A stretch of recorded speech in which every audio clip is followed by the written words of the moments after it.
Hey guys.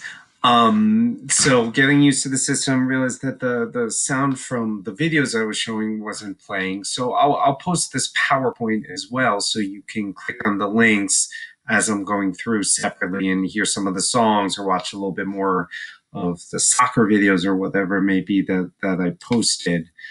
Um, Took a look at a chart in one of in the documents that I gave you.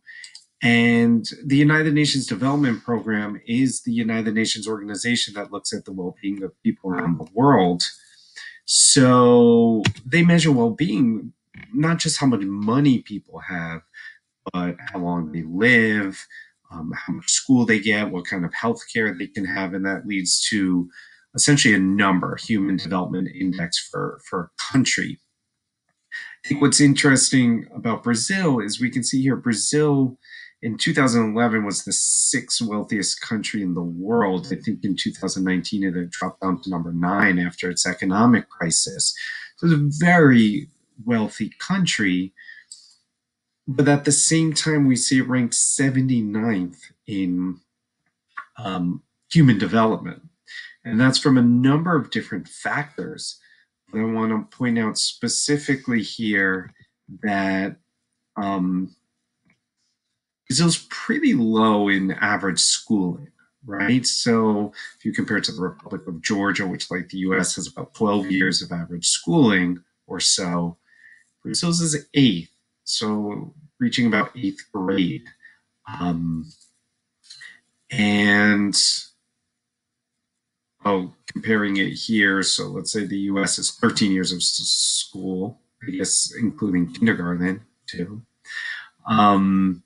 Gross national income, you're comparing 67,000 or 42,000 from Norway or Australia to about 14,000 in Brazil. And Brazil is actually a very expensive country these days, in some ways more expensive than the US in a lot of different things, which is shocking every time we go there.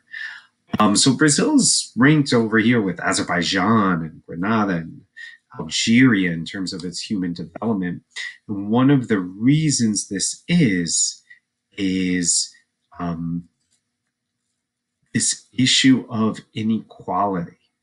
So I want to just point out here that in the UNDP ranking, you want to have like a positive number in this column to show, or let me say you want to have a low number in this column,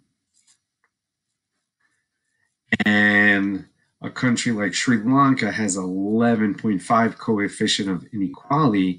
We can see here that in the countries that Brazil's in the same range with in terms of human development, Brazil has 25 inequality, which is the highest except for Iran, interestingly.